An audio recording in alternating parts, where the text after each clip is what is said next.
get full access to RFR only on Patreon. Become a member of the RFR Patreon community to get more Rebel Force Radio. Bonus shows and content are available right now only at patreon.com/Rebel Force Radio.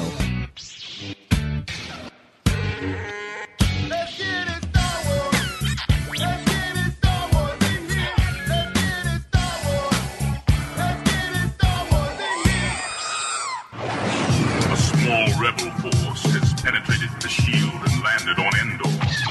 This is where the fun begins. A long time ago, in a galaxy far, far away. This is Rebel Force Radio. Your source for the Force. Star Wars news and commentary. With Jason Swank and Jimmy Mack. I've seen Star Wars 500 times. Star Wars #1. This station is now the ultimate power in the universe. I suggest we use it. Now it's time for Rebel Force Radio. We would be honored if you would join us. I'm organizing my stack of stories for this week, topics to discuss, and I'm realizing there were some things that we didn't get to last time. We're going to get to them this week. I mean, we've got it's a potpourri this week. We've got Star Wars Resistance stuff we want to talk about. We have some Episode 9 news. We've got Star Wars Galaxy's Edge. I'm going to cover some of that. And I've been reading comic books lately. I know. Hard to imagine. And we'll talk about that and so much more. Oh, yeah, Bob Iger letting it slip in an interview. But does a CEO of a company like Disney, does they ever really let it slip? I don't know. It seems like when the CEO talks, well, that's news. There's no slip. You know, he outranks all the people in the public relations office, so it must be all according to plan. And something else that is according to plan, always very strategic, is Rebel Force Radio here. This week's show for Friday, January 18th, 2019. And we're so glad to be with you. Glad that you could be with us. And this is the year of Star Wars Episode 9. It's the year of Star Wars Celebration Chicago. It's the year of Disney Plus, which will include a return of the Clone Wars, limited as far as we know, plus the Mandalorian. I think in the stack here we might even have some Mandalorian news. So much to talk about, and of course I can't do it alone. How could I even begin to do it alone? I've got a good friend with me. He's my good friend and yours from Chicago, Jimmy Mack. Hey, Jason. Hey, Star Wars fans. Yes, as soon as Bob Iger says it, yeah, that's it. That's news. It's happening. Yeah. Remember Bob's predecessor when it came to Star Wars, GL himself, George Lucas. He was notorious. He was the notorious GL. He was notorious for breaking news in the most casual of fashions. What? Was it supposed to say that? Or he'd be like, I guess I shouldn't be saying this because they want to do some big whoop-de-doo. But Mark, Harrison, Carrie, they're all coming back. All of them. Press release my ass. But, I mean, that's how it is when you are the top dog. How do you possibly leak? You are the leak. Yeah, I mean, you're the source. No. People are going to know because I want them to know. Because I am the top cheese. That's right. I do remember that one celebration. We got to see if we could dig up that clip. This was the main event with him and Jon Stewart. Celebration 6, right? So, was that C6? Celebration 5. Oh, that was 5. Was the main event. Yeah, the main event. 2010. And it's getting towards the end of the interview. And he's like, What are we promoting? Is there anything that you think of that now could... what am I pitching? Is there anything What? No. The Blu-ray. Oh, yeah, the Blu-ray. And this was the first time we'd heard about Blu-ray. And, the Blu-ray. Oh. Well, actually, second time. Oh, well, there was that. There was a little leakage on the old Rebel Force radio show. Matt Wood let it slip. They had done a sound mix for the Blu-ray. Yeah, that's right. Oh, slow down. Now tell us about this little Blu-ray thing. That's when the dog collar started going off around Matt's neck, I'm sure. But anyway, yeah. But it was the first time that there had been any major public announcement of it, or anything resembling an announcement, confirmation, you might say. And George was just like, what? Like there were cue cards down there. He's Bob Hope all of a sudden. Oh, does that say Blu-ray? Oh yeah, the Blu-ray. Get the Blu-ray out of here. Listen, it was hard enough for me to get through this whole Stu John thing. Okay, that wasn't my idea to begin with. Stupid McCallum. we can blame. I don't know. Let's do that since he's not around I don't know if anymore. Rick. We can do that. I'm sure it was George who came up with Stu John. Okay, Stu John. Oh, I remember Stewart's reaction was priceless. He's like, "Well, don't just make it up now. Like, tell me what it was. There has to be a in that moment. It's like we could all relate because it's like, no, we want to think as fans that this was all premeditated. That's on those lined pages of yellow legal pad paper. Obi-Wan's home planet. But the reality is, a lot of times George was just throwing darts, I think, at the board. So we know pretty much where everybody's from, except for Obi-Wan. Obi-Wan? Yeah, where's he from? What's his home planet? Don't make it up. Don't just throw something out there. You gotta say where he's actually from. I wouldn't do that. This is something that was one of the first things that I wrote in the very first script. Really? Yeah. And he comes from the planet Stujon.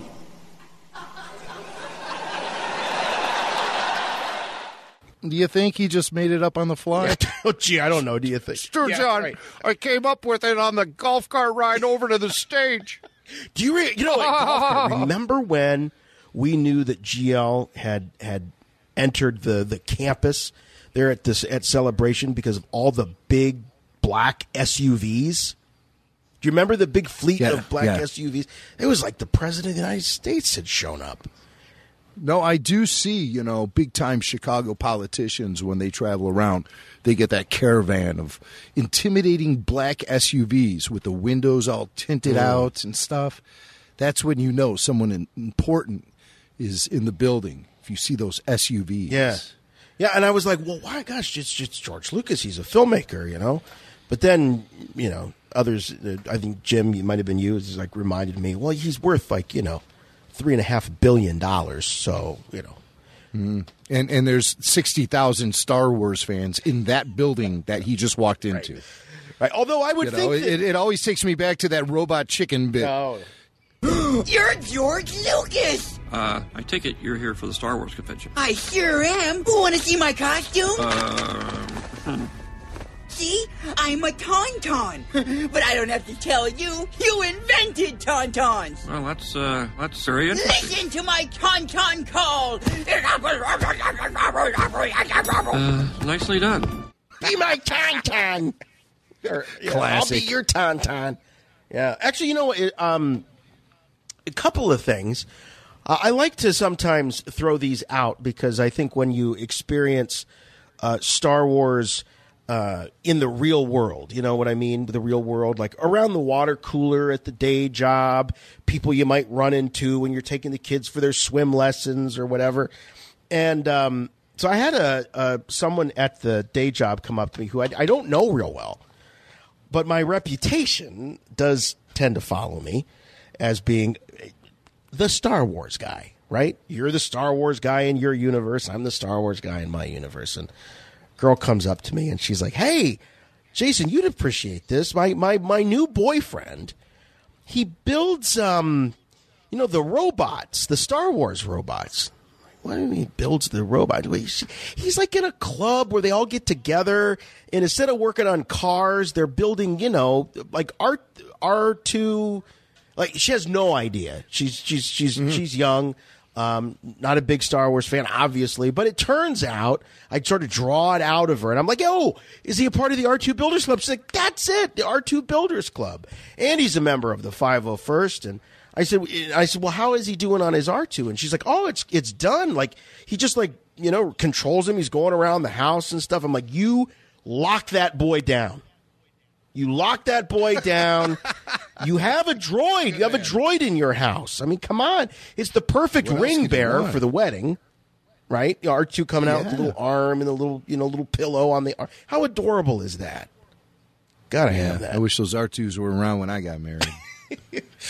They weren't. So there was. They really weren't. I mean, that few and far between. I got married. Well, that was 20-something years still, ago. I still say R2-D2 can't say in the flesh, I guess, in the steel is like Santa Claus. Like you turn into a little kid. When there's a real R2 unit running around, you can't help but feel, like an 8-year-old again. And you want to go up and give him an R2 hug and all that. So that was kind of cool. And then the other thing was two friends independently, and these are not like, dyed-in-the-wool, crazy Star Wars fans, reached out to me independently, one through a private message and then one at the day job, saying, hey, I went back and I watched that Solo movie again. I don't think it's on TV yet, or maybe it's on demand. It is. It showing up on debuted TV? on Netflix last week. So that explains it. Okay, so Solo is now on Netflix. And they went on to say, gosh, that movie was so good. I love that movie. Do you think there will be a sequel? And, of course, then, I go, I wish. And there could be. Hold on a second. What? I mean, it could see some sort of, resurrection if it takes off on Netflix. I mean, just look what Netflix did for the Clone Wars. That's a great point. That was Star Wars a lot of people didn't want to give a chance. And then when it showed up for free on their iPhone, they started looking at it, they said, well, wait a second. I need to take a closer look at this. I think the same thing will happen with Solo. I hope so. I really hope so, because that is and we've said this before, not to keep repeating ourselves, but we do have, by the way, hundreds, if not thousands of new listeners joining us each and every week. New listeners that haven't been listening, like a lot of you, to us for the last 12, 13 years now. But we have said that movie is aging quite well. I feel that it's aging really well. And so you're right, Jim. The longer that it is out there percolating and is available to people who are already Netflix subscribers or Amazon Prime subscribers or wherever else you can get this. I'm assuming it's probably, since it's Disney, it's an exclusive to Netflix at this point. But the more it's out there and the more eyeballs that see it. And let's also, we've covered this before, and I had to correct a friend of mine at work. She goes, I can't believe it flopped. And I said, well, yes, relative to other Star Wars films, of course, you could consider it a flop. It was still in the top 5 of 2018 films. I think it was the 5th, maybe the 3rd or the 5th highest grossing film. Top 5. I think it was top 5. It was in the 5. Solo, no, it wasn't. I don't think it broke the top 10. Oh, yes, it did. Box Office Mojo never lets me down. Oh, yeah, so it was definitely in the top 10. I want to say it was top 5. The numbers here. I have numbers. Top grossing films of 2018. That's interesting. Well, I hope so. I mean, I hope you're right. Don't get me wrong. But let's just punch in 2018 because that was last year. Mm-hmm. Top grossing films of 2018. The biggest is going to be Black Panther, I believe. Yes, you are right. The number 1 was Black Panther. All right, it made the top 10 happen. All right, it is number 10. I was wrong. I thought it was in the top 5. But it did hit the top 10. It as number 10. Last time I looked, it was 12. Oh, okay. Well, all right. I guess the ink is dry. It should be dry on 2018 at this point. Boy, I can't believe the Grinch outgrossed that. I talked to some people that saw that didn't really love that too much, the new Grinch. Yeah, that did very well for itself, didn't it? Yeah, it did well. It's number 7. So if we're looking at these are films that were released between January 1st, 2018 and December 31st, 2018. So it's a top 10 film. It was riddled with production problems, but you put it on Netflix, it gets a bunch of fresh eyeballs looking at it. Netflix is impressed by the numbers so much. Everybody's buzzing about Solo, and there could be new opportunities created with the Disney Plus streaming service where you could reunite. I mean, how hard can it be to get Chewbacca and Alden and the Game of Thrones girl and even Woody from Cheers? You could get them all back together again. Woody's dead. Or is he? maybe he was like, he had a wad of cash there, and that took the blast. Well, I think maybe you recommended, or you mentioned this, and we've gone back and forth and said, wouldn't it be great if the Mandalorian TV series was actually just season 1 of an anthology, and you could do a whole season of episodic television in hour installments following up the solo film. Now, that would be cool. That's the way to do it. Lucasfilm has already shown a desire to do anthology-type stories. If you remember, the original title for Rogue One was Rogue One, a Star Wars anthology, or something like that. It was a Star Wars... Oh. No, wait. Or maybe it was like Star Wars Anthology Rogue One, or something like that. Yeah, that's a good point. They did market it right out of the gate when they first started to get the word out about this movie. They referred to it as Star Wars Anthology. Then that changed to a Star Wars story to make it sound more like a Harlequin romance or something. I never liked that, a Star Wars story. I grew accustomed to it, but I was surprised they brought it back for Solo, a Star Wars story. Yeah, what was that original subtitle of the spin-off films? It was... because it did change to a Star Wars story, but there was something else. Look for the teaser. Was there a poster they handed out at Star Wars Celebration or something? Or they showed that teaser, and I believe you'll see the logo there. It says Star Wars Anthology, and it doesn't say a Star Wars wait a minute. story. Here we go. I'm seeing, this is according to Wikipedia, that it is the first installment in the Star Wars Anthology series. Anthology films, blah, blah, blah, blah. All right. But, yeah, it says the standalone films are subtitled A Star Wars Story. But there was another title, another subtitle of those. But anyway. I'm looking at the time. It just says Star Wars Rogue One Anthology. Oh, on that original piece of artwork? Yes. And this is Lucasfilm generated. Yeah. This came from their marketing. So you can understand that even though plans for feature anthology films, like I'm looking at some of these headlines, Star Wars, quote, anthology films put on hold, you can see that even though the feature films have been put on hold, per Bob Iger, that doesn't mean that they wouldn't be moved over to the streaming platform. So that's a good possibility. I'm holding out hope. I think that is, as I've said before, I think that really is the future of Star Wars storytelling. I think, it gives you more time and space to explore the characters, explore the situations. It gives you a solid beginning, middle, and end. And I think it comes under far less scrutiny than a major motion picture release typically does. Give it time to grow. There's no time for Star Wars films to grow, especially after The Last Jedi. We're coming across the finish line here. Mm-hmm. Yeah.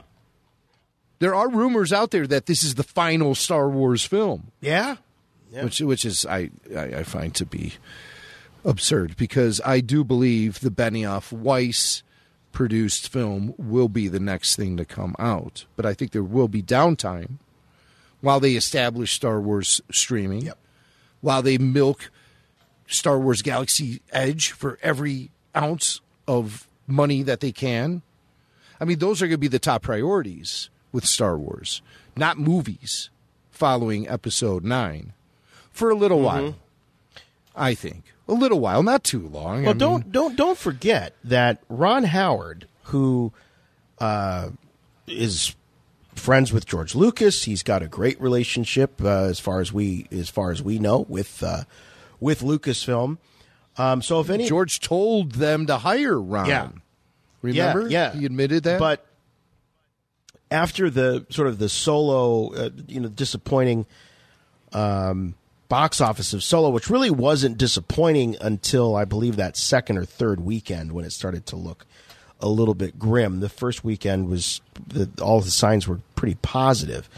But when the rumors started swirling about this is the end of the Star Wars anthology films. Ron Howard went on record with TMZ, of all outlets, and said, I don't think it's entirely accurate. I think that was reported, but I don't think that's what I understand. Everybody at Lucasfilm and Disney really cares about the fans. I think it's an ongoing process of discovering what it can be and what it can all add up to. It's a process, and personally, I like that they take some chances, take some risks, and see how people respond to it. So, maybe Ron Howard is privy to some information that, while it may be not the destiny of these films or these stories to be told on the big screen, but maybe and can you really even say that anymore about big screen versus, little screen and all that? The screen size just doesn't matter anymore, It just... Yeah, but budgets do. But budgets do. And the big budgets go toward major motion picture releases. Yeah, although I've heard that the Lord of the Rings TV series that is underway, under pre-production for Amazon Prime, the budget on that is crazy. Let me see. What did I find out about that? What was that? The budget, because we've got a story coming up about the show that sits on the shelf, George's live action TV series, and Pablo Hidalgo has been on Twitter making a few statements about that. Some interesting things about what might have been recycled, reused from that abandoned TV series.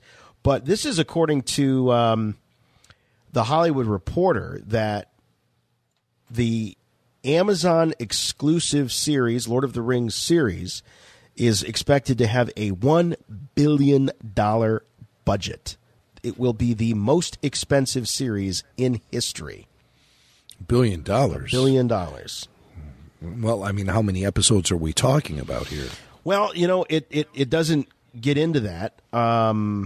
It doesn't specifically say. So I hear where you're going on that, because the question is, now up until that point, The Crown, which is the Netflix series about the current monarchy, has had a budget of $100 million.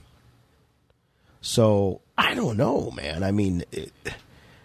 Yes, the biggest money is being spent on feature films, but $1 billion budget on a TV series, that's pretty significant.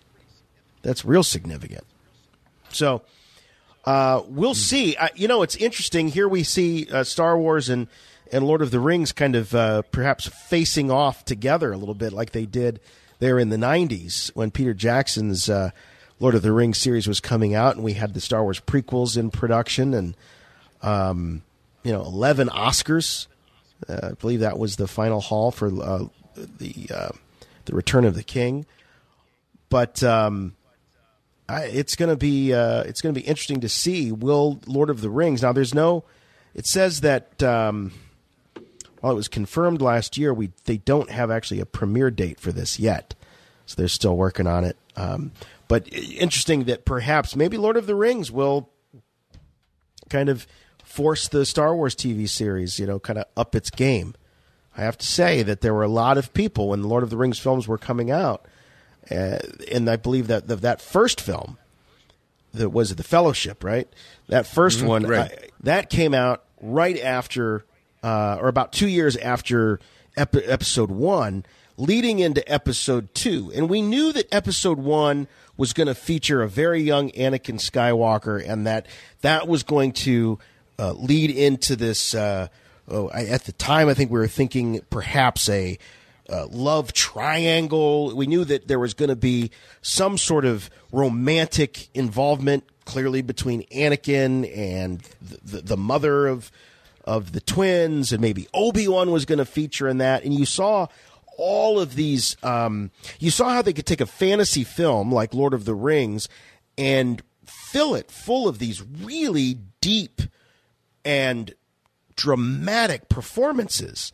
And I think a lot of people's expectations of episodes 2 and 3 were kind of set by what Peter Jackson was doing with Lord of the Rings. I was one of them. I was one of those that said, oh, wow, if they could just do a Star Wars movie that had this kind of depth and drama. And then I had to remind myself that okay, that's great for Lord of the Rings. That is not what Star Wars is or ever has been. It has a completely different tone, a completely different tempo. But there were a lot of comparisons, Jim, of the two film series as they were coming out. I totally know what you're saying, and I think a lot of people reacted to Fellowship of the Ring in such a way like that they were almost thinking, oh my God, this is such a breath of fresh air compared to the slapstick antics of Jar Jar Binks and all that wackiness that was going on in The Phantom Menace. This has more of an edge. It's darker. And so, sure, I remember some of my friends saying, George Lucas should have taken the approach Peter Jackson took with Star Wars. But you're right, there are fundamental differences between the two mythologies. And I think The Lord of the Rings finds itself in a much more comfortable area with that dark edginess to it, you know?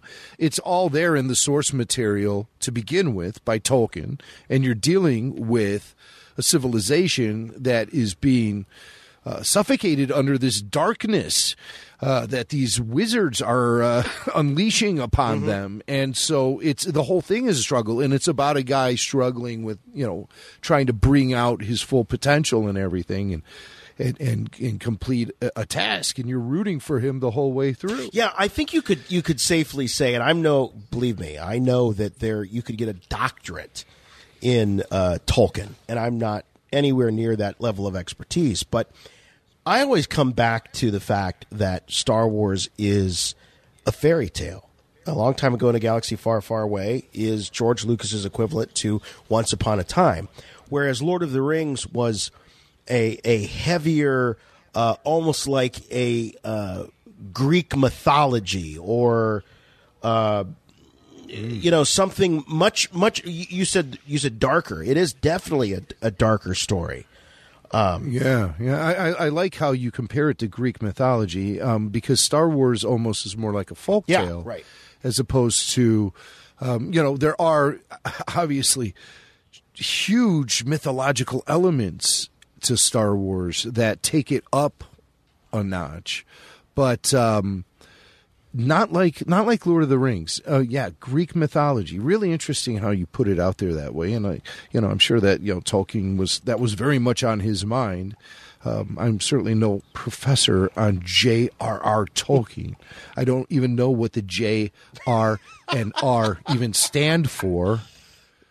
So, but I mean, just from being a fan of this sort of fantasy and these sagas, there's a lot that remind me of Star Wars in Lord of the Rings. I take there, of course, that universal storytelling that, George Lucas, of course, studied Campbell, and J.R.R. studied whatever.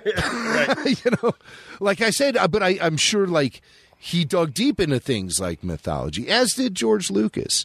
Things like Greek mythology and everything. But Star Wars to me feels more comfortable, space opera. I still have never, ever really been able to wrap my head around the space opera label that had been applied to Star Wars. Tell me more about this, because I think I can explain it to you. Space, that part I get. The opera part, not so much. What's operatic about Star Wars? Well, I can tell you. So in opera, the storytelling is very big and very dramatic and very obvious. And I think that when you call Star Wars a space opera, what it's saying is that it's not trying to be subtle. It's not trying to be overly clever. It is out there. So when the ingenue is out there, delivering her most heartfelt feelings in the aria, the big aria, or the hero is singing his aria. It's big, it's bold, it's out there, it's larger than life. And I think that's where the Star Wars space opera label has come from, which is it's unapologetic, it's melodramatic in places, and it doesn't shy away from that. So big themes. Don't get bogged down in the minutia. And that's as a Star Wars fan, that's for me. I've always appreciated that. If I want minutia, I'll put on some Trek. Whereas Star Wars, I want to focus on the big things. George famously said that one of the things that drove him in creating Star Wars was he wanted young people to start asking big questions again, questioning the meaning of life and the whole. And that's where the whole hero's journey began. He started kind of wrestling with these ideas in American Graffiti about these kids that are on, their last night of summer before they go off to college and leave their old life behind. Some of them are, some of them aren't.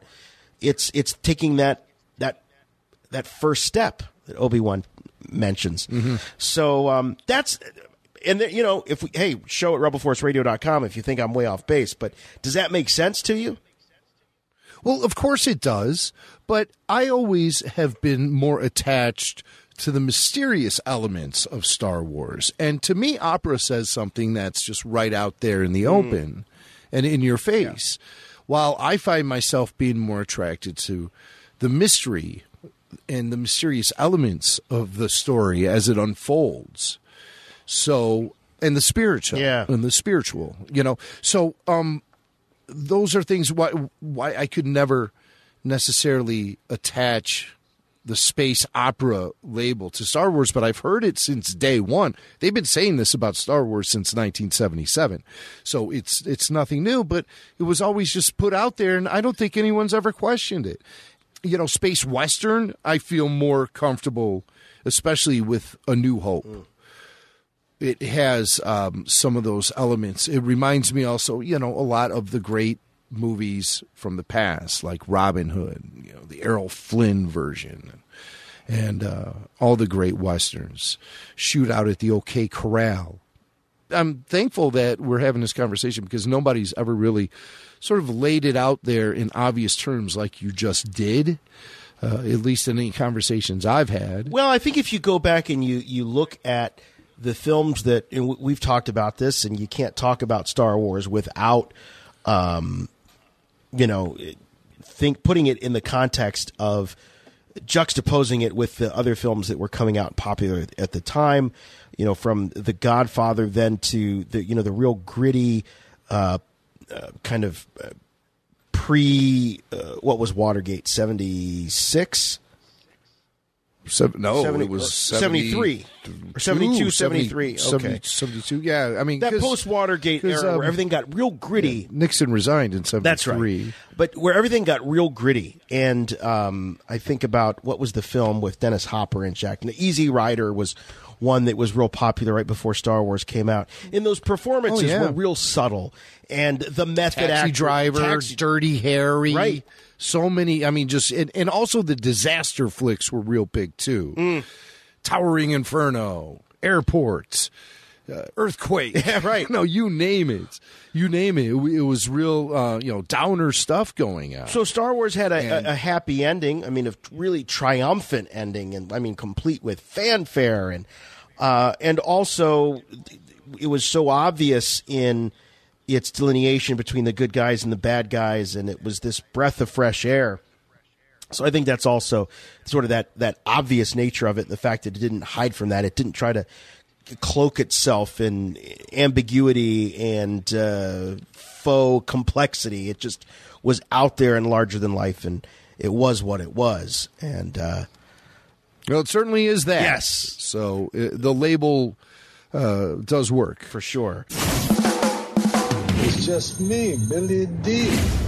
We've been talking for the past few weeks. Jimmy Mack has been so hard at work, which he always is, but so hard at work combing through the last decade plus of archives and materials of just great, things that happened on the shows over the years and classic bits. And one of the things that, of course, has been a hallmark of our podcasts over the years is the Billy D quote of the week. And, Jim, you recently started going back and pulling out these Billy D quotes of the week and putting them on the YouTube channel where they're available now for anybody who wants to go back and listen to them. Yeah, and I'm thankful that I'm not in this one alone. I've been given a lot of encouragement and actual help in gathering up all of these bits from loyal RFR listener Rob Strecker, who is also a proud member of the RFR Patreon community. And he's like, hey, let's just get these Billy D quotes and gather them all up so they're in one place. So they're easy for me to find. And I was like, wow, that's a brilliant idea. Let's run with it. And overwhelmed by the amount of times we've done that segment over the years. I mean, overwhelmed. Thank you, Billy D, for having such a prolific career, because you certainly have given us many opportunities to find quality quotes within your work. And, a massive catalog. And at 81 years old, he still is ticking along, and he's going to be an Ep9. And I'm looking forward to the return of the Quote of the Week when Billy D is on the talk show circuit promoting Star Wars Episode 9. And on the red carpet and everywhere else he's going to be. So we hope continued good health to Billy D. He's always been a fixture of my fandom since 1980. And one of my favorite characters in the Star Wars universe. And it's because of what Billy D brings to the character.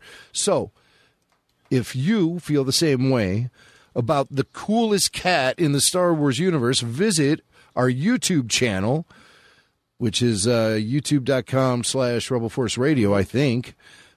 Easy enough to find if you just do a search of Rebel Force Radio. And you will find that we have our first 5 quotes of the week there in a playlist ready for you to hit play. And they're good ones, too. His scene from Fanboys, some Robot Chicken, some legit Lando, bloopers. Did we put the bloopers in? I can't remember. We have a lot to choose from. Trust me, a ton of stuff. And, of course, everyone's favorite, the Star Wars slot machine outtakes. That's one of my favorites. And then the stuff that he did on the soap opera, the spinoff of General Hospital, Night Shift. He played Toussaint Dubois, who is the overnight very mysterious custodian.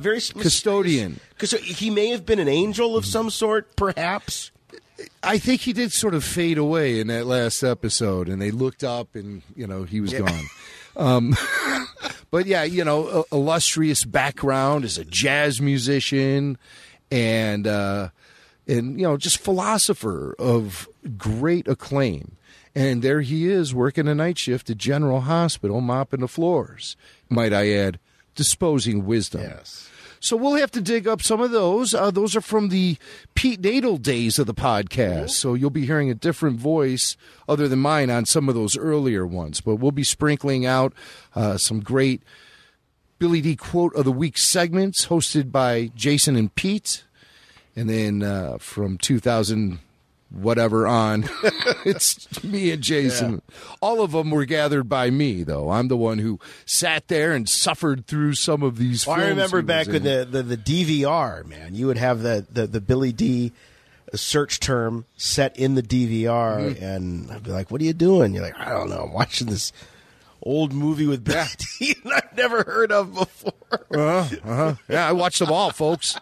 I watched them all. I ordered his hard-to-find, out-of-print record albums on eBay. I hunted down every panel that he was appearing at in any convention in any city and got the audio from it. Everything. I got audio of him doing hip-hop. I got audio of him schmoozing the ladies. What was the tune he did at the Ewok Village? He was like holding church. You remember there was a viral video that went out. The Ewoks. Let me tell you about the Ewoks. Yeah, I think that was a Funny or Die video from about 10 years ago with Billy D. That's a classic. Of course, that'll be up there. The Ewok Gospel featuring Billy D. Williams. Oh, and then the bits he did on, was it Jimmy Kimmel? Or where he was... Oh, we got one of those up there. Yeah.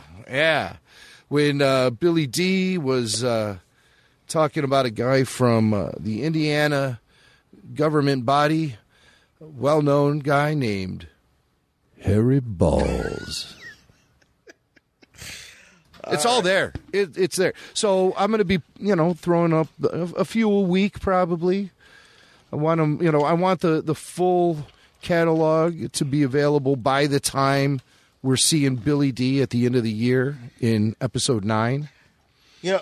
So maybe he'll, somebody can tell him about it on the red carpet and say, hey, if you ever want to hear some cool things you say. Oh, it's like a This Is Your Career, Billy D. This is your career thing.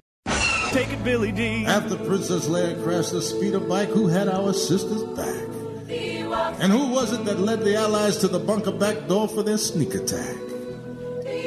And at the end of Act 2, when all was looking bad, who set those captured rebels free? Can somebody remind me who throws the hottest treetop parties in the galaxy? He's talking about the Have a nice day, son. I gotta interrupt because this is big news. I was just about to lead with the story where Bob Iger let it slip in an interview about the opening of Star Wars Land. As we said at the top of the show, he was doing an interview with Barron's author Jack Huff. And I thought, well, it's a shame we don't actually have Bob Iger himself saying this. But if I know this area code, and I think I do, I think Bob just left us a voicemail. So we haven't had a chance to screen this in advance. I think this is him. His assistant did say that he was going to be leaving us a voicemail, but I just haven't had time to check. Yeah. Yet. All right. Let's play this. I think this is him. Here, let's listen in. Hi, Jason. Hi, Jimmy. It's the Iger Man. Best wishes to you and everybody in the RFR community for a happy and prosperous 2019. Some projects I'd like to tell you about. We're constructing a Disney cruise ship to look like Jabba's sail barge called Hut of the Seas, where fans could drink and see people walk the gangplank and drink and take in a massive buffet and drink. You get the idea. We constructed a new exhibit in the park, the Octu Mirror Cave, which really freaked me out when I took a look. Am I the chosen one? What does it all mean? Seriously. I wish someone would explain it to me. I'd give them their own trilogy if they do a good job. I've had trouble sleeping since I entered the cave. Nothing seems to help. Usually opening an entire sealed box of vintage Tri-Logo Yak Face figures does the trick. But after 3 cases, nothing. I might need to call an old standby. There's no deeper sleep to be had when you're curled up in Peter Mayhew's lap. That's it for now. Love the show. Love you guys. I think it would be great if I wore one of those Kicking Rebel Force Radio T-shirts during the next shareholders meeting. Hint, hint, hint. I take an extra large. Regards for now. Take care. Bob. Oh, well, this is why you listen to Rebel Force Radio, because only here do you get those kind of exclusive scoops direct from the source. CEO of Disney, Bob Iger, calling on the Rebel Force Radio hotline. I mean, he's a very busy guy. And, going from meeting to meeting, the fact that he's able to... I'm guessing he was probably on the can when he left that voicemail. That's about the only time that he has the disposable minutes to leave us. Well, yeah, or when he's curled up in Peter Mayhew's lap. Somebody should tell Peter that he's in there. Yeah, Peter doesn't know. I sent something. I do want to congratulate Mr. Iger, too, for receiving a big raise for 2019. His salary has gone up to $65.6 million. So, from what? Yeah. Do you know what it was before? I only have the last couple years. In 2016, he made $44 million. In 2017, he took a hit here. He only made $36 million. Yeah, that was a rough year, I'm sure. Yeah, a lot of cutbacks had to be made at the Iger house. Yeah. It's mac and cheese again. Yes, that's what you're having, mac and cheese. You'll like it. Okay. Okay, so that's a big raise. So 80%. It says to $65.6 million. Jeez. Also in the news, Disney has hiked the prices of the tickets to you just even go inside the park and stand in line. You stand in line, you pay $100 something, per family member. Yep. You go in, and then you stand in line. And then you have to pay outrageous prices for food. Of course, the kids want everything that spins around and lights up. Here's the details. So the one-day adult peak ticket price went from $135 to $149. So that went up $14. And the price of the one-day regular ticket, which blocks out certain dates, went from $117 to $129.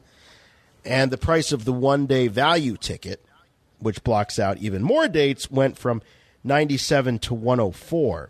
Now, the most affordable yet limited use annual select pass, this is the annual pass, increased from $369 to $399, while the most elite, this is the creme de la creme of Disney annual pass holders. It went from, this is the premier pass, went from $1,579 to $1,949.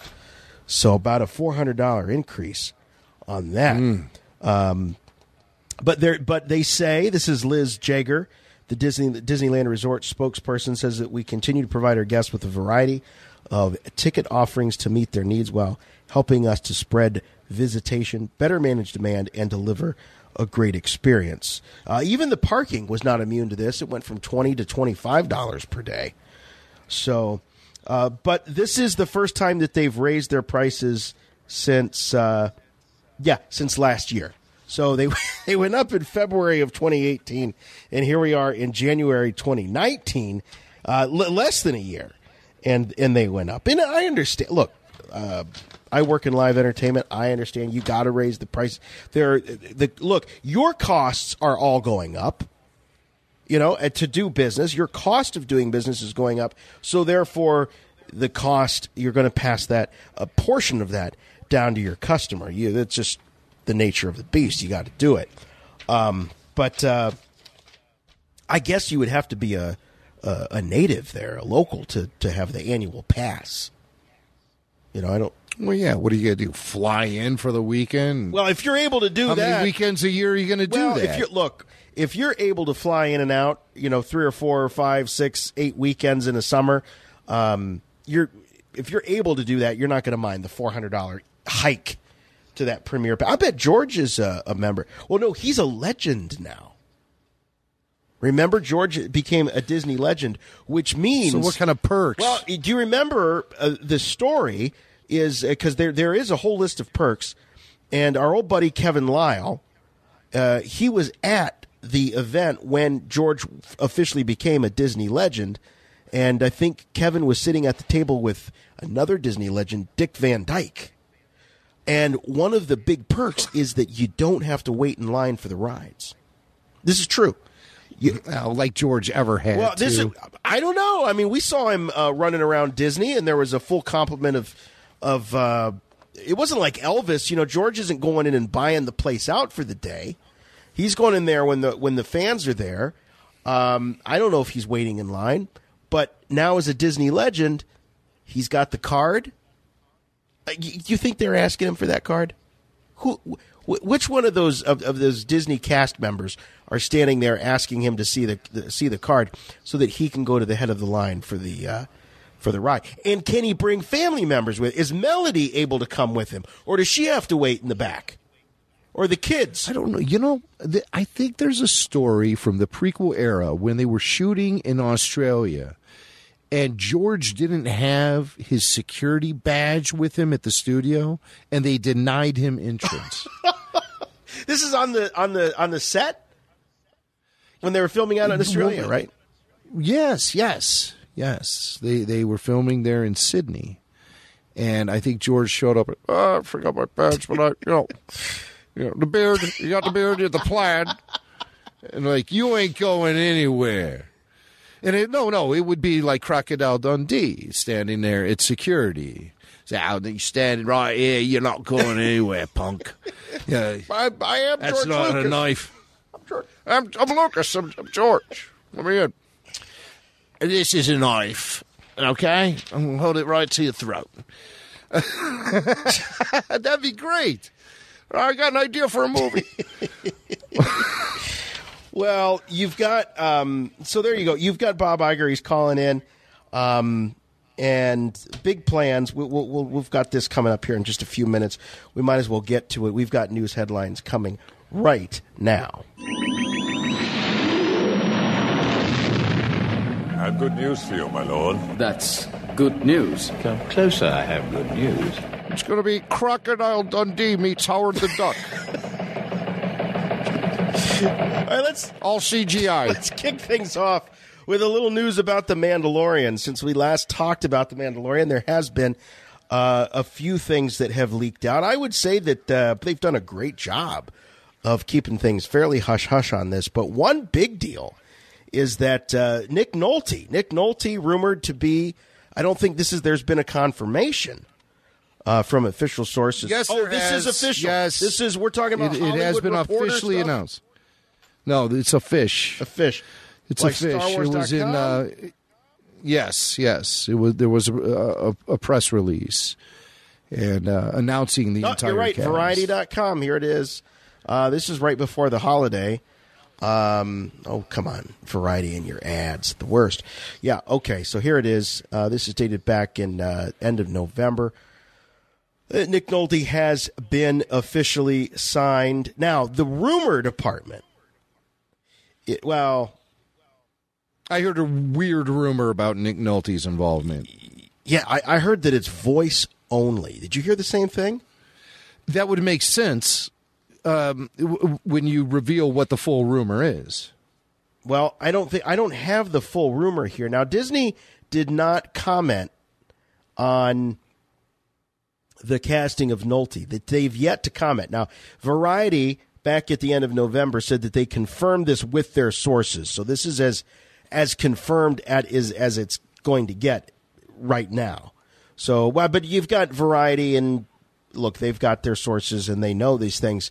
But as far as an official statement, either from Jon Favreau or any of the folks, the creative team behind the film, they've not said anything. Disney hasn't said anything. Lucasfilm hasn't said anything. The rumor is he's going to be voicing, his character is going to be an Ugnaught. Oh, come on. And when I heard this rumor, I said, well, how could that be? He's Nick Nolte. Are they going to shrink him down like they did with those hobbits? But no, I mean, now it makes sense that it's going to be voice only. That makes sense. Well, I tell you what, though. I'm looking at this picture of Nick Nolte, and look, we're all going to get there someday. Are you saying he has Ugnaught-like features? I am saying he has Ugnaught-like features, yes. You know what? If they were really going to cast a tall guy to be an Ugnaught, I mean, the obvious choice would be Ron Perlman. Everyone knows it. I mean, 9 feet tall.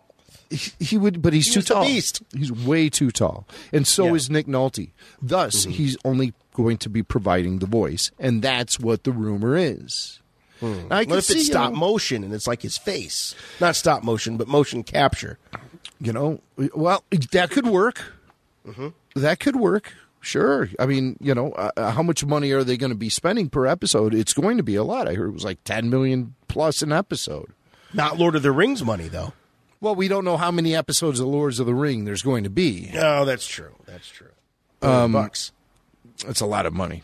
But so Nick Nolte, though, when I think back over his career, there was nothing ever that I saw him. Like, I didn't watch him in Lorenzo's Oil and go, man, he sure would be great in a Star Wars movie someday. Lorenzo's Oil? Yeah. I never saw that. When I think Nick Nolte... You think 48 hours? Yeah, I think 48 hours. Yep. He's gruff, He'd be good. He'd be a good Ugnaught, I think. But Prince of Tides. When we were talking about Nick Nolte the last time, I was having his brain fart because I couldn't remember which movie it was where he had this flippin' toothache throughout the whole thing. And I looked it up after the show, and I realized it was Affliction. And he's bitching about this toothache for the whole movie? The whole movie is about him bitching about a toothache. And then there's some other stuff that happens, but you don't care about that. All you care about is the toothache. And I mean, I'll prove it to you. Listen to this quick little clip, this audio clip I pulled that really illustrates what the movie Affliction is all about. Nick Nolte. It's my tooth! It's my goddamn tooth! I can't even think anymore because of it. See? Well, there's 2 hours of that. It's it's nonstop. It's just It's my the tooth. It's my goddamn tooth! I can't even think anymore because of it.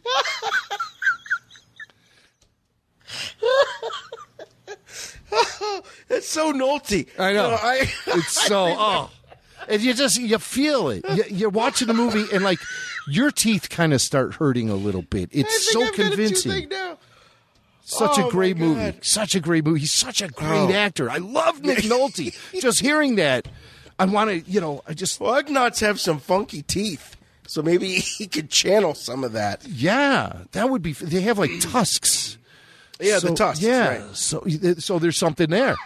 There's something. It's my tusk! It's my goddamn tusk! I can't even think straight. I can't work in the bed of gas mine. I can't even work another day down here in this carbon freezing chamber because of my damn tooth. I'm an Ugnaught. Okay, so I gotta ask. You're Favreau, you're Filoni, you're one of these cats, and you're sitting around and you're like, well, we gotta have an Ugnaught, right? Okay, where's the love for the Ugnaught? Okay, guys, in your dream casting, who would be the voice of the Ugnaught? Favreau, go. Nick Nolte. I was thinking the same thing. Thinking the exact same thing. You ever see Affliction? It's my tooth. It's my goddamn tooth. I can't even think anymore because of it. Oh, God. All right, well, so Nolte, he showed up in this thing. That's worth the... You got to watch it just for that. If it's true. He's playing an Ugnaught. The other story that has shown up, what is this one? This is about the name of the ship. So this is from, let's see, a number of the rumor sites are reporting this, that the name of the ship is going to be called the Razor Crest. Does that sound familiar to you at all? It sounds cool to me. Mm-hmm. Razor Crest. But I guess this has a Clone Wars connection. The Razor Crest is an old ship that was built during the Clone Wars. And Star Wars, according to this article, Star Wars fans who know the history of this fictional world will remember this to be the war, blah, blah, blah. We all know that. Very little has been reported about the Mandalorian ship. The report suggested that the ship will be very different from the design seen in the Star Wars universe. That's interesting. Including the ships from the planet Mandalore. So they've got a name of it, and they've got some theories about it dating back to the Clone Wars, but it doesn't really give a whole lot more detail than that. Razor Crest is a great name. I like it. That's a cool name. I like it. It's kind of like Ravenclaw or whatever that Harry Potter place is. Yeah. But Razor Crest sounds like someplace I want to go skiing, Yeah. Oh, yeah, let's take the lifts up to Razor Crest, and get the snowboards. But it does date back, according to reports, it dates back to the Clone Wars era. So I don't know if they're using some expanded universe or Legends material. Offhand, I can't say that I recognize it. From Clone Wars? Yeah. It's called the Razor Crest? Crest. Is it one word or two words? Yeah. It's all one word. Now, another rumor is that it has apparently has the power to carbon freeze. Carbon freeze what? Well, I don't know. Maybe enemy ships? I'm not sure. Well, that's kind of neat. I could see that, let's bring carbon freezing back. Yeah, well, it hasn't been back since there was an episode of Clone Wars, wasn't there? There was. Where they used carbon freeze to sneak into enemy territory. That's right. Yeah, that's a good. I think that's a season 2 episode, if I remember correctly. I am reviewing the Clone Wars lately, and episodes of Clone Wars Declassified. Totally remastered episodes are appearing to members of the RFR Patreon community, and that's the only place you're going to be able to get those in that sort of presentation. So all in nice, neat one place, all there at the Rebel Force Radio Patreon. People have been loving it. Revisiting Star Wars The Clone Wars, getting primed for Clone Wars to return later this year on Disney+. So, and it's been great. It's been fun. I'm rediscovering some episodes that I sort of put on the back burner for a while and recognizing a lot of the brilliant things that went down in that series. I just did a Google search of Razor Crest Clone Wars, and no ships, no photos, no nothing. Razor Class Starfighter is showing up on Wikipedia. I don't know if that's the same ship. And then there. Well, okay. So after a little bit more digging, there's nothing in the established canon that connects this ship to the Clone Wars other than the rumor itself states that the ship that the Mandalorian flies is a Clone Wars era craft, and it's called the Razor Crest. So if we're putting this post, this is I'm losing track here. What do we do in timeline wise with Mandalorian? It's between episodes 6 and 7. 3 years after Jedi.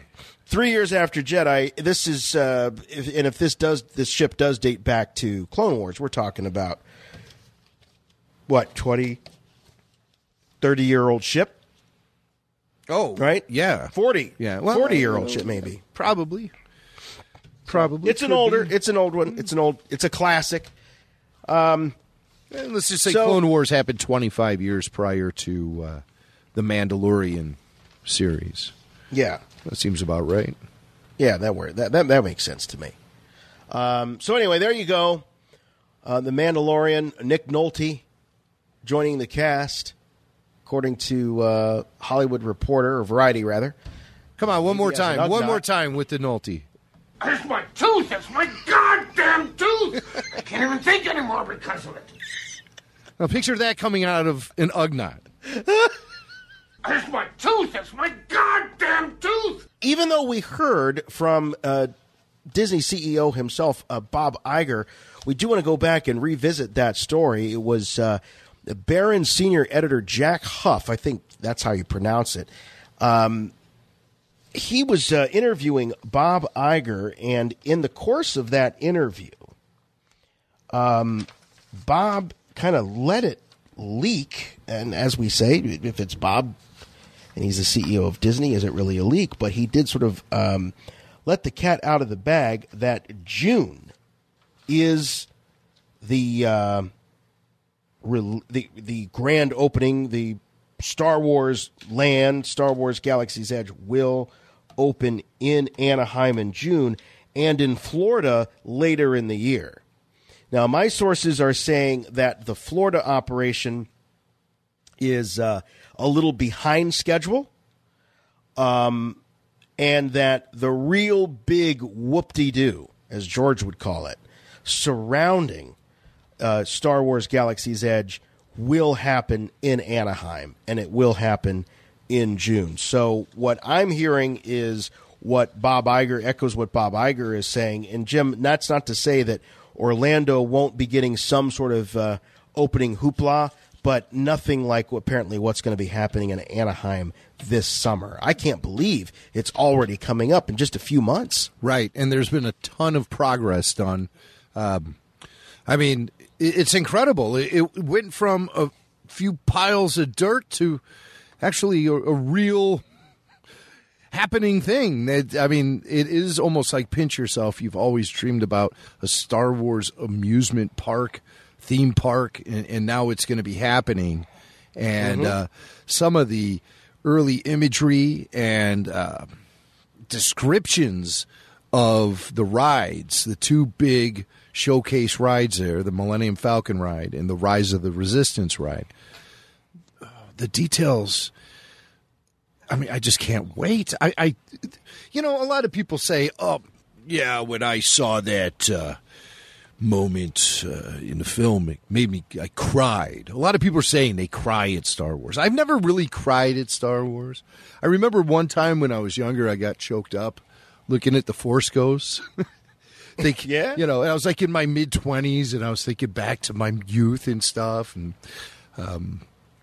the Heir to the Empire books were out, and maybe I just finished reading that trilogy, and so I said, well, I have to go and watch the films again. And I watched them, and just with the Force Ghosts there, I really felt, and then they show the shot of the main characters sitting there, and you really feel like, these guys are friends of mine, for crying out loud. So I got a little choked up at that moment.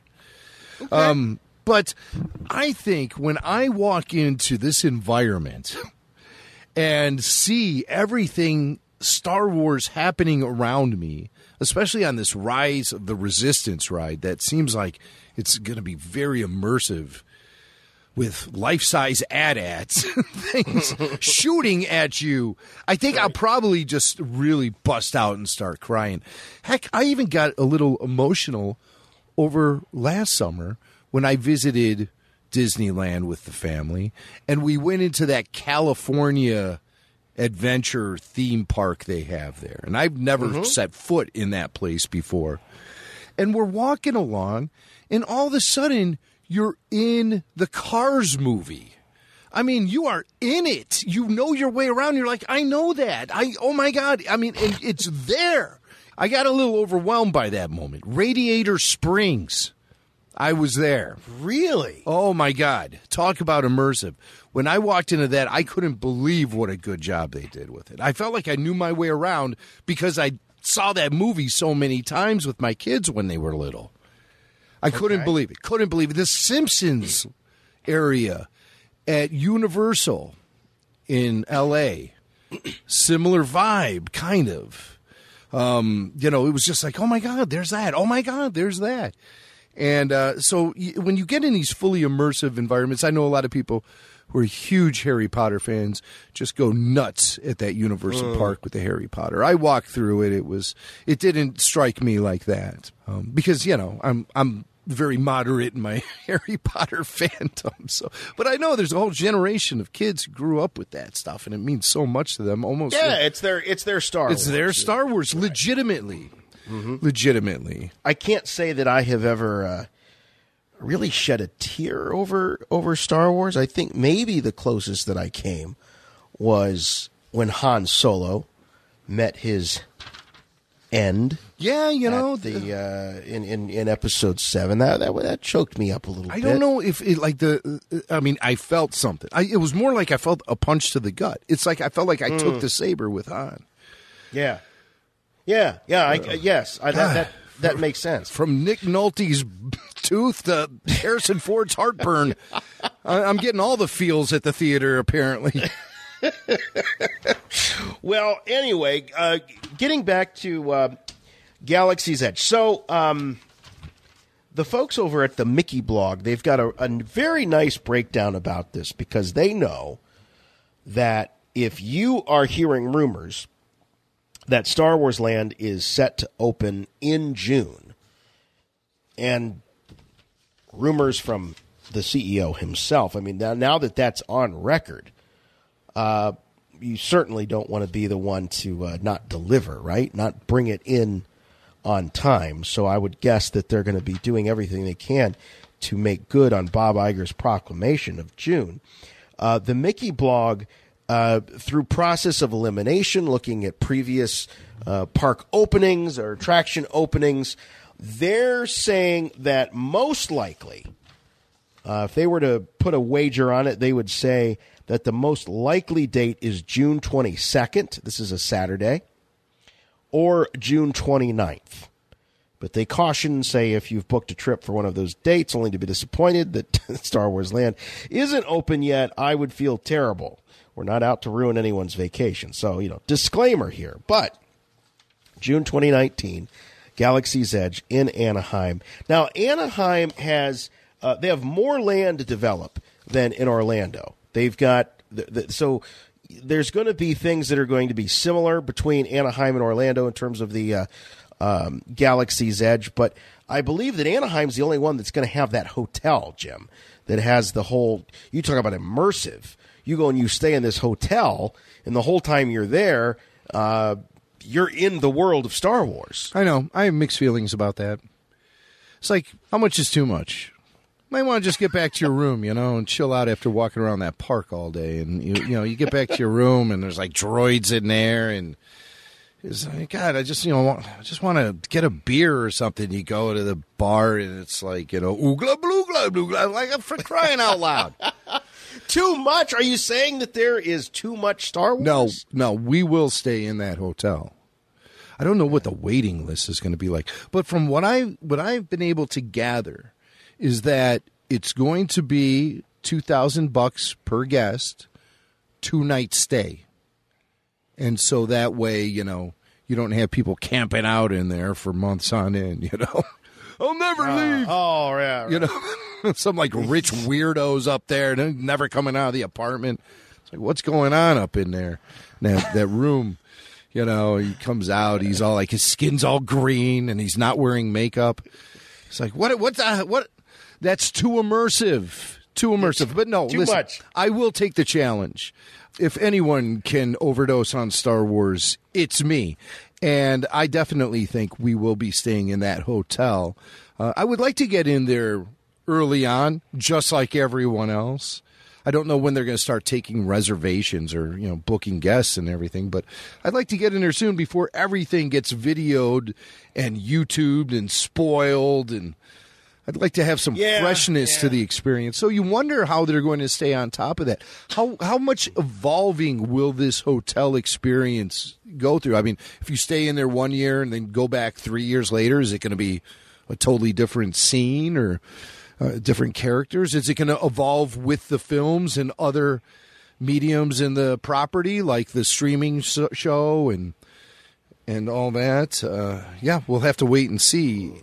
But I think it's going to be something, pretty amazing no matter what. For sure. I mean, we knew from the very beginning when rumors first started circulating about the Star Wars land. That's not the official title. The official title is Star Wars Galaxy's Edge. But when we first started hearing about this Star Wars land, I remember having discussions about it. It was before we even saw The Force Awakens. And those initial reports was, look, if you're hoping to go to Star Wars land and take a trip to Jabba's palace or saddle up to the bar at Mos Eisley or Mos Espa, you're going to be disappointed because their focus is on the current and the future of Star Wars. So a lot of what we're going to be seeing, I believe, and we've known this from the beginning, is going to be drawn from the sequel trilogy. I think you're right when you look at something like The Mandalorian and some of these projects that are going to figure into the Disney Plus service. That's where they're going to be doing the real cross promotion. Now, that's not to say that the Millennium Falcon ride and the restaurants that they're planning there aren't going to have elements of some of that classic Star Wars vibe. But if you're looking for direct lifts out of the sequel trilogy or the prequel trilogy into the real world of Galaxy's Edge, that's not the plan, and that was never the plan. Yeah, you're not paying any visits to Jabba's palace. I mean, that's not going to happen, unfortunately, but it's going to be its own unique thing, and it's going to feel 100% Star Wars. I'm quite sure of that. What I would like to see is mixing in some of those Lucas-era aliens, which we so desperately need in the Disney era of Star Wars. Bring back the classic alien species. We want Walrus Man, Snaggletooth, Greedos. We want crap. Give me a Man-a-Man. Can you imagine taking your picture with a Man-a-Man? I can. So this guy Huff, senior editor over at Barron's.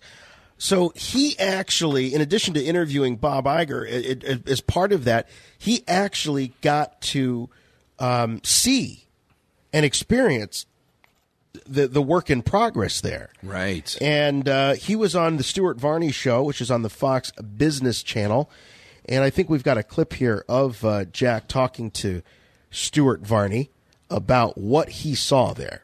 I used to be jealous of the rich kid on our street who had the Millennium Falcon when I was a kid, the toy, but I stood in the Millennium Falcon at Disneyland. I got to tell you, my family, we go to Disney parks, each year, so I'm pretty familiar with what's there. This is something really new and different. This is an impressive place. First of all, it's a 14-acre expansion in the California park and another one in the Florida park. So it's a big physical expansion of land, more capacity. But in terms of the interaction, I think this is going to be something unlike people have seen. You're talking about a place where, let's say you go in there and you pilot the Millennium Falcon as part of your ride. You're going to see the real-time effects of what you do. If you hit that spire while you're taking off, you're going to see it. Then you go across the way to the cantina, you order yourself a drink. Person over there might bring up, hey, the boss isn't happy about how you brought the ship back. For people who want to opt into that kind of experience, they can do it. If you don't want to opt in, you don't have to. But for these people who are like super fans who want to be in the Star Wars world for a day, this is a place where they can do it. Oh, so you're going to get harassed based on how you played the video game, for God's sake? Yeah, it must you be. Get harassed at the restaurant? I imagine it's something like that magic band that they have at the parks. You'll get something like that. There'll probably be something that they'll require everyone to have when they enter into the parks. That might be something new that's on the horizon. I'm sure that the Disney journalists would know all about that. I don't, but or something. You're going to have to give them maybe a card, they'll give you a little card or something. Something's going to have or a chip that they put in your skull. Yeah, that's probably what's going to happen. That conditions you to only purchase Disney and Walt Disney-owned properties and consumer goods and watch Disney ABC. Is good. Disney is good. ESPN, ABC, Lucasfilm, Marvel, Pixar.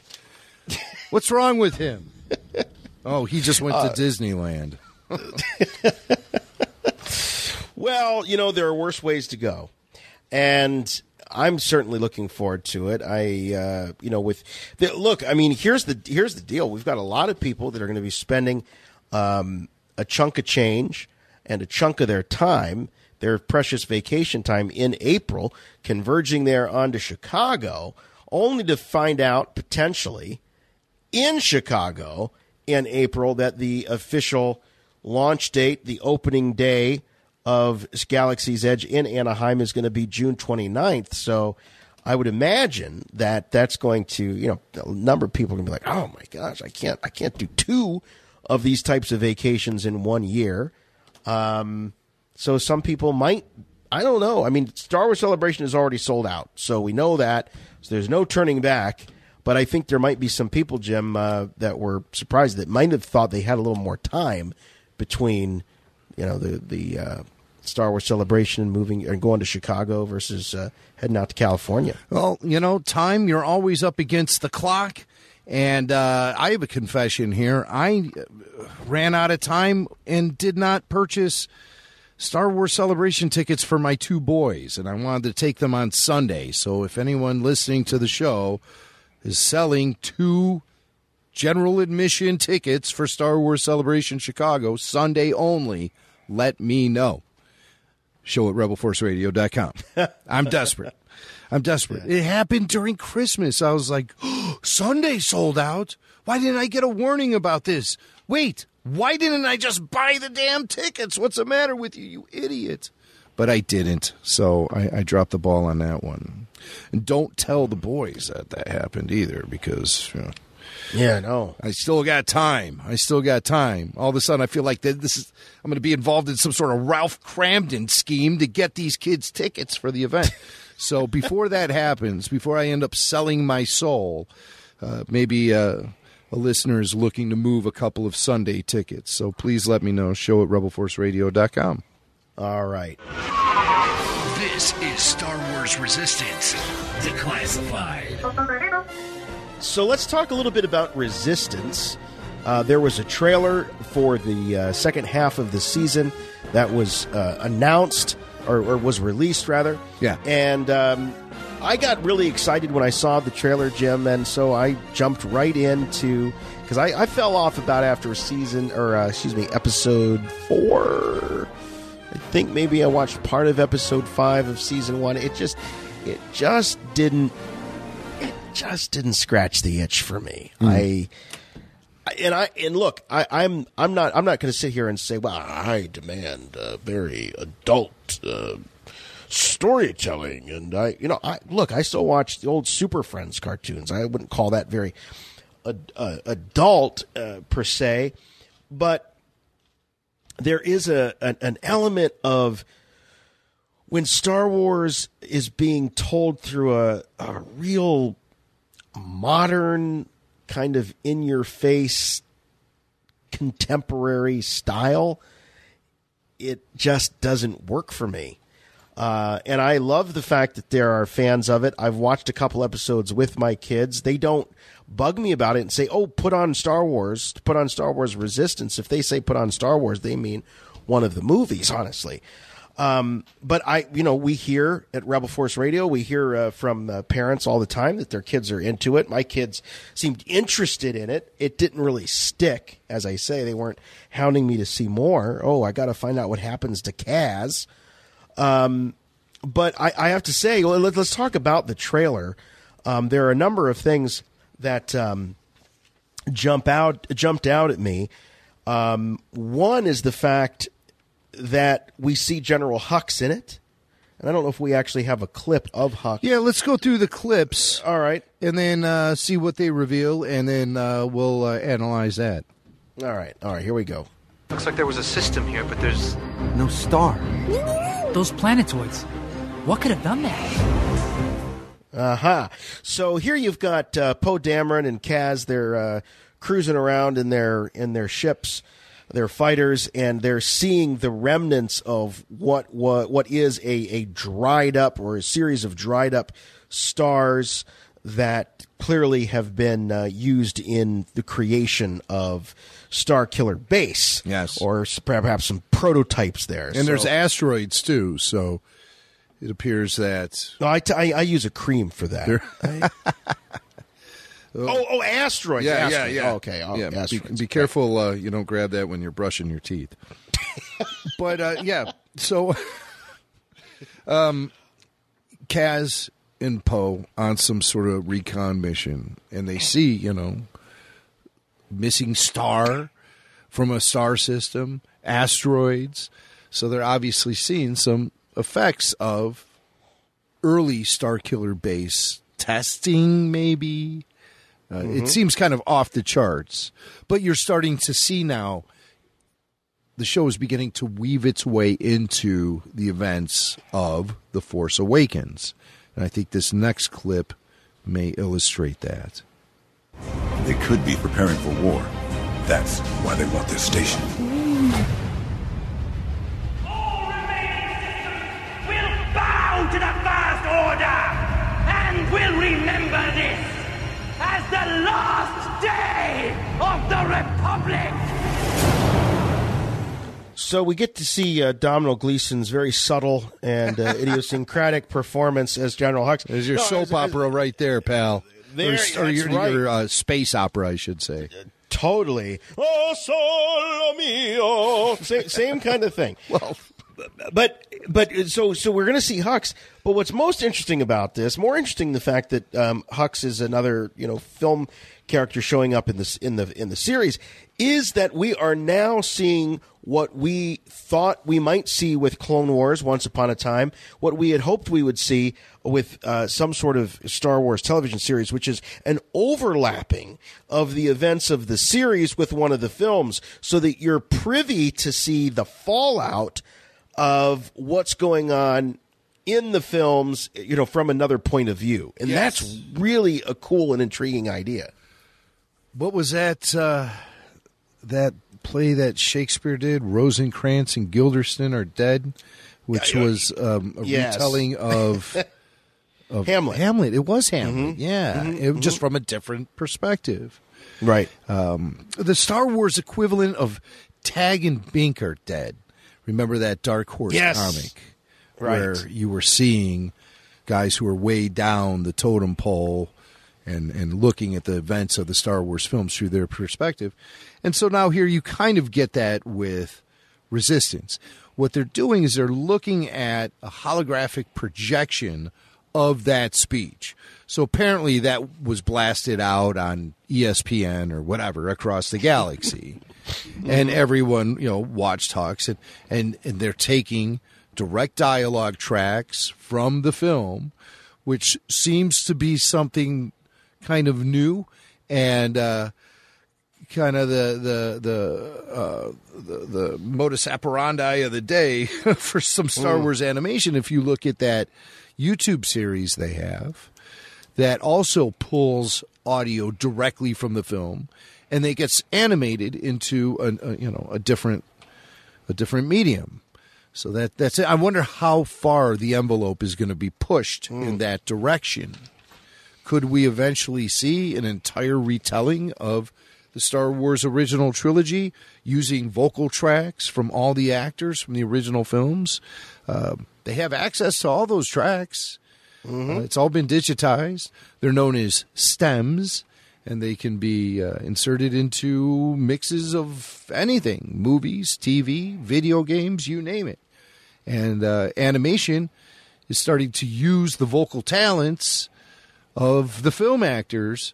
And so, yeah, like I said, how far are they going to push the envelope with that? We've seen it now, 2 examples of that happening for the Star Wars franchise in the last month alone. So tying in now directly with The Force Awakens and the events of that. So we know we're going to get to at least that moment of the film when Starkiller Base gets exposed and used against the Hassian Prime system, which will have direct ramifications on everyone in the galaxy, even the the gang hanging out on the Colossus platform. Yeah. You also let's get we got one more clip here from the trailer here. Kazuda, if you can leave Castellon, join us. Keep your head down until things cool off. Damn! The First Order has a way of making people disappear. So that first voice that you heard is the actress playing Princess Leia, General Leia, in the sequel trilogy era, and does a real nice job of voice doubling there of an aged Carrie Fisher. Again, coming across the hologram. Yes, right. So the voice does go through a bit of processing just to present it that way, where it's a lot of high end, and it's really compressed. But yeah, she sounded good, and so she's recruiting Kaz now to the Resistance. Right. Fully. She's saying, come join us. So they need pilots, probably as they're developing their attack on Starkiller Base. That's probably why she's reaching out to him. So you see, and then some of the images of Kaz reveal more of an edge to the character. He doesn't seem so hapless. He doesn't seem so cartoony. He seemed to have more of a resolve, a mature vibe to him, which is way different than what we've seen of him in any episodes of Resistance up to this point. Like I said, hapless is how I like to describe Kaz. So I'd like to see him go through some character growth. A lot of people saw this trailer and they got very excited by him. I did. The trailer does present, again, I'm going to say it, more of an edge to Resistance than we've experienced through the first half of the season. And I think a lot of people got excited about that. Unfortunately, their first episode out of the gate for the second half of season 1, Bebo, debuted this past week, and it was a chore to sit through that episode. And I was expecting so much more. I want more depth out of this show. There's been a recent interview with the supervising director, executive producer, who said that Resistance is going to appeal to an older audience. They're not discarding the older audience. They want to have elements of the quality of Star Wars that appeals to an older audience present in Resistance. I have to say, up to this point, I haven't seen it quite yet. And I was so disappointed with that Bebo episode. Yeah, I was watching it too. I watched it today because I wanted to bone up on things. And after having seen the trailer, I thought, okay, I'm going to give this another try. As we talked about in our episode or our last week with Chris Mocked, one of my New Year's resolutions as a Star Wars fan is to continue and be even more dogged in my pursuit of the Star Wars and the championing of the Star Wars that I love, and not focusing on the Star Wars that I'm not so crazy about. So I said, okay, I'm gonna give Resistance another shot because that trailer really did intrigue me, and we get sort of the Hutt episode equivalent of Resistance with Bebo, another kind of monster story. We've seen it before. Zillow Beast done much more interestingly, but kind of doesn't really have much in terms of long-term ramifications. Now, along the way, you're picking up some things. We see now that we've got confirmation that the one character, her name escapes me, is a spy. Sonara San. It seems like she's a little conflicted. It seems like she legitimately has some feelings, perhaps, for Kaz. I don't know if they're romantic or Kaz and what I gleaned from this episode is that Kaz and Poe rescued her off of a ship. Kaz doesn't know that she knows that he was one of the ones that rescued her. This was revealed in the episode. So there are these little droplets of a longer or larger arc, a little bit outside, but not much in Bebo. And Bebo, Bebo was super lightweight, and that character Niku or whatever his name is. Yeah, he started getting on the old nerves a little bit. Oh man, he makes Jar Jar Binks look like John Wayne. I mean, if you thought Jar Jar was man, wow, yeah, he just doesn't shut up. Yeah, like at all. Like Jar Jar's like Jack Bauer compared to him. He is. He absolutely is. But I'll tell you what, not condemning the series on a whole, because the previous episode, Station Theta Black, it was the 11th episode. Highly recommended. Probably the best episode of the series. So, it's not like this is uncharted territory for us as Star Wars fans. We rode the roller coaster with Clone Wars. They would have some stellar episodes followed up by an occasional turd here and there. And Bebo was one hell of a big turd for Star Wars Resistance to lay on us, especially after Station Theta Black was so good, and then that trailer was stellar and really got hopes high. So we'll see, though. There's still many more episodes to come, and there was some great news this week as the Star Wars Resistance 3 3/4-inch action figures finally hit the pegs. Wait! Are you buying these? Hell yeah, I'm buying them. They're great looking figures. Great looking figures. They're definitely very true to the designs of the characters in the series, and I am a big fan of kind of alternate looks of Star Wars characters, and I might pick up like the canonical characters like a Poe, like a First Order Trooper, Poe and BB. I don't know. So I haven't seen these anywhere. You've actually seen these in the wild. Well, they just launched this week, and I knew this for a fact because people were finding them on the pegs up to 2 weeks ago. Like over at the URFR, my friend Barry Harmon, he found some at one of our local Targets about a week ago, took it up to the cash register, and they wouldn't sell it to him.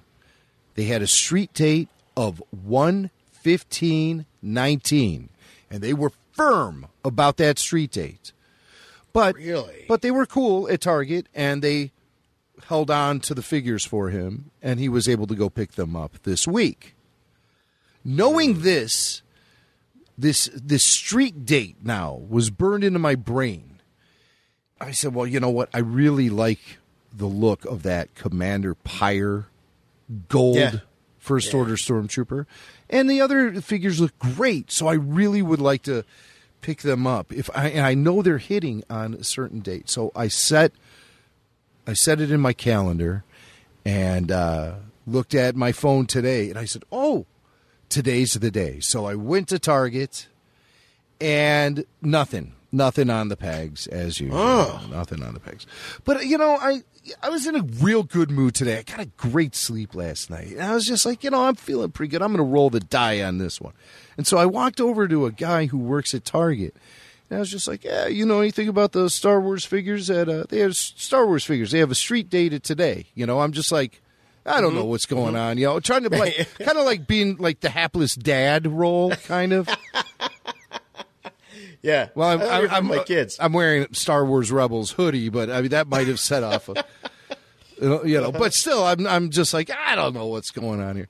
And so he's like, well, you know, what do they look like? Are they the Black Series? And I'm like, oh no, not like. And he holds up the ones in the tube that are based on the little YouTube cartoons. Oh yeah. But they're the same sculpts and paint apps as everything else. Yeah. They just have different art on those tubes. Yeah, they're just repacks. And they come with mini comics too, which hold collectible value. But I still am not going to drop down to $10 for those. And so I said, would it help you if I found a SKU? And I'm like, okay, you know, I'm talking. This is shop talk now with the Target guy. And I tell you what, this guy was the nicest guy. I mean, he really was interested in helping me find these action figures. And he seemed like he was so cool. One of the nicest Target employees I ever met. I've had great luck at this Target, too. It's the Target where I won the giant Porg on Force Friday a year and a half ago or whatever it was. Oh. So, you know, remember the that giant thing Porg? is giant. Oh yeah, I've seen it in the studio, the Chicago studios.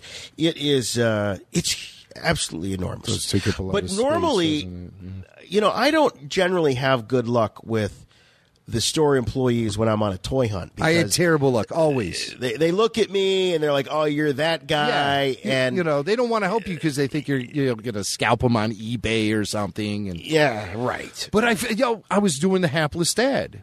Okay. It started paying off. So I start punching on my phone, going, I can find this, you know, because I've seen it on like Jedi Temple Archives or something. So I'm punching it in, trying to figure it out. Meanwhile, I don't even realize this, but I hit the voice memo function on my phone, and I recorded the entire thing with the guy. I realized this after I was leaving the store. I was like, I got the whole thing here. So I sat in the car, and I listened back. I'm like, this is hilarious. So I brought some clips. Wow. All right. I got some clips. Let's go on the fig hunt, as we call it in my house. Uh-huh. We're on a fig hunt. This is me at Target this week in search of the Star Wars Resistance figures. And so I hit record as I'm punching in the info for the thing. And you'll hear this clerk. He's helping me out. He's the nicest guy in the world. And sometimes with the toys, we do get things early, but then sometimes I get some things late. Hasbro. Like I had someone looking for WWE stuff that we just didn't get in yet. Well, these are what they look like, but they're not in the package. They're Can like you the click on it? cartoony guys. Oh, wait, what the heck is that called? Star Wars Resistance. Hang on, if you can hang on to that right there. They're on white cards, on bubbles, on white cards with similar to that packaging. Let me see if anything comes up for you. No, that's not what I want. I don't know if they put them in cases or the packaging necessarily says all that. All right, well, I'm pulling up toys to see if anything comes up in the Star Wars Resistance. On sale today. Okay, which ones were you looking for? Do you know? I don't know the names. This is what I'm going to do. They would all be in the same case, I I'm will sure. bring out whatever I can. Uh-huh. Where the heck are these things supposed to be? Oh, wait. I was Master. saying I got something. This could be the SKU. You know what? These are these. Oh. Give me a minute. I'll see what I can bring out for you, okay? Right on. Thank you. Oh, this is exciting. I'm feeling like I'm there.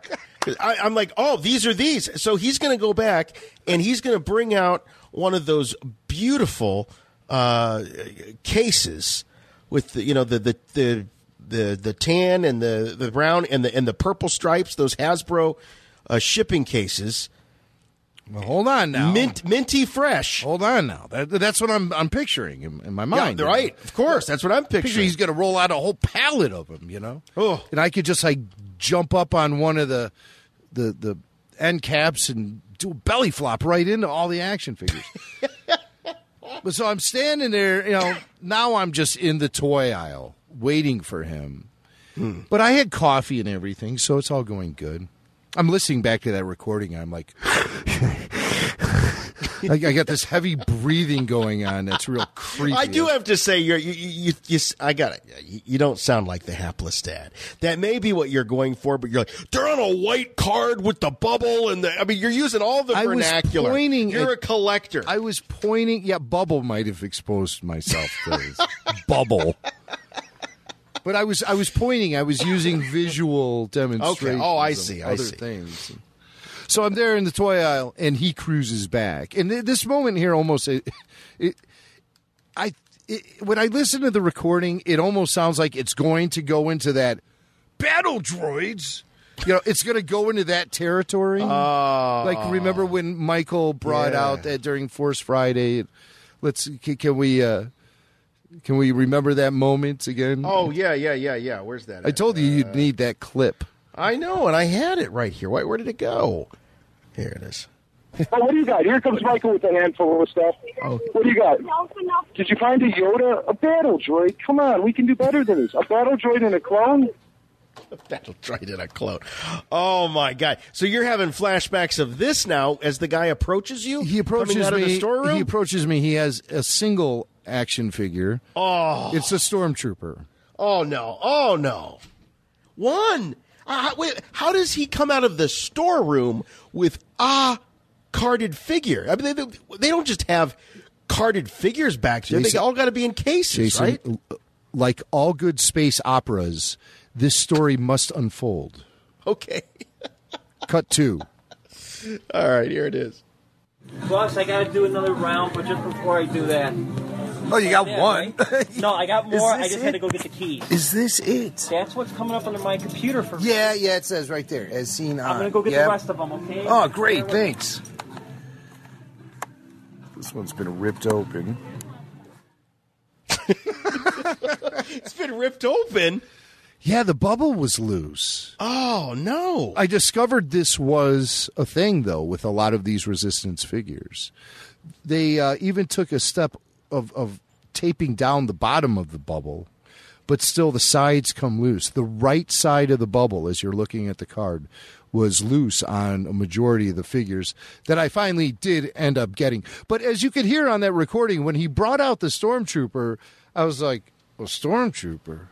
Come on, we can do better than this. Stormtroopers, I've been buying Stormtroopers since 1978. But I did look at it because I thought it was a First Order Stormtrooper from one of the films. But then when he brought it toward me, I saw it had a little Resistance sticker on there. So is that what is denoting them in the packaging? Yes. As being, okay. The packaging is very similar to what we saw for Solo, except instead of having a yellow Star Wars logo, it's just black. And the cards are very similar, white background, with pretty cool little drawings of the characters themselves on the cards. Nice, well done, especially for collectors who want to keep them on card. You will run into that bubble problem, I'm telling you.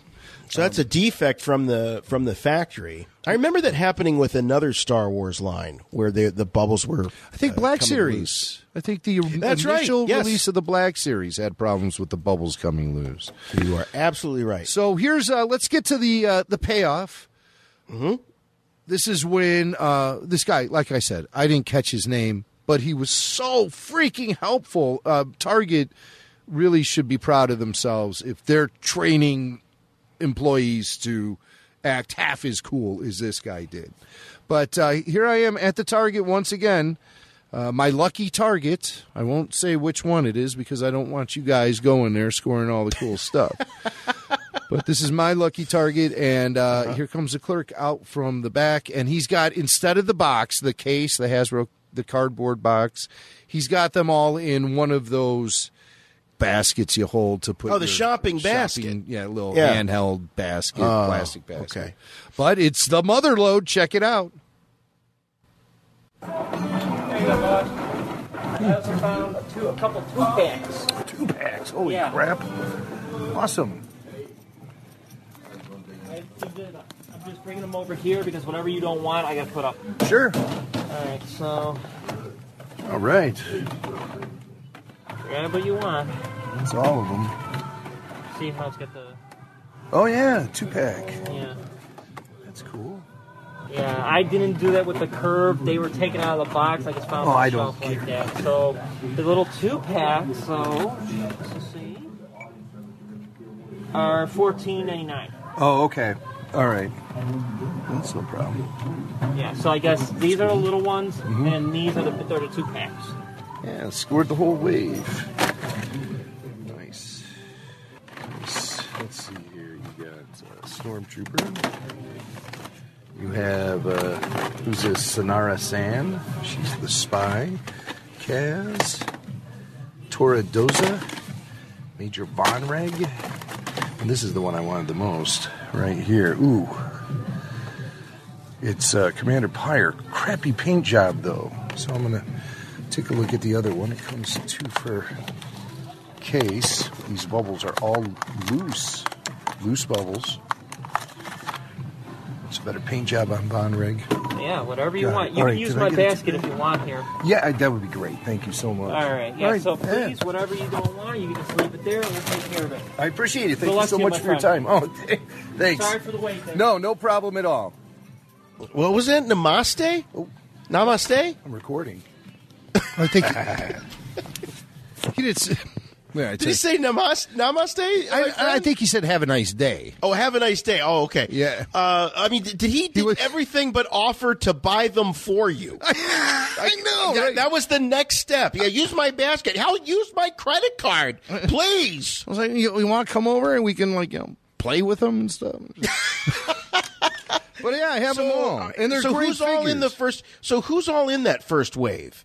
You got the Jaeger and the. I didn't hear you say Jaeger. Poe. Yeah, I didn't. okay, because Jaeger and Poe are part of the 2-packs, and I put those aside, and I was going through all the single ones because there were doubles of those. All right, and so there's no BB-8 or I do have BB-8 that comes with the Poe. That's a 2-pack. So you bought that 2-pack. And Yeah. then what about the other droid with the helmet? Bucket. Yeah. That comes with Jaeger. Oh, okay. And Jaeger has a switchable head, so you can make it look like he's wearing his flight helmet. That's the same case with Tora Doza, too. And with Jaeger, you can have him hold his helmet, and it looks okay. But with Tora, you can't have her hold her helmet because you can see her eyes through the visor. So it looks like she's holding, a head. Oh, okay. All right. That's interesting. So this is I'll get corrected, I know. But this, to my knowledge, this is the first time that we have seen Star Wars figures that didn't have a helmet, that in lieu of a helmet that fits over the figure's head, that this is a switchable head. Not true. Removable head. Not true.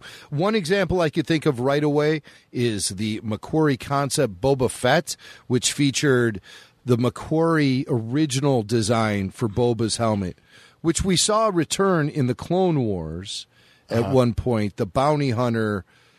It had 2 heads, that figure? Yeah. And then you could swap it out and have the more traditional Mandalorian T-visor. Oh. See, that's what happens when you don't open your figures. You don't realize this stuff. But that is not a common accessory to get with 3 3/4 inch Star Wars figures.